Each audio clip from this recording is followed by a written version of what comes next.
MTR session right now.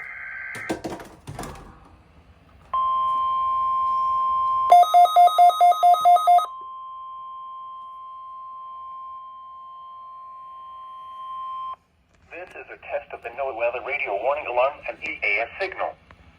These signals are used to activate specially designed receivers when warnings or selected watches are issued for potentially dangerous weather situations.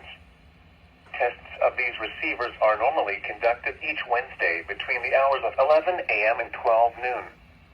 If any warnings or watches are in effect or threatening weather is possible, the test will be postponed until the first good weather day. Again, this has been a test of the NOAA weather radio warning alarm and EAS signal. We now return to the regular broadcast cycle.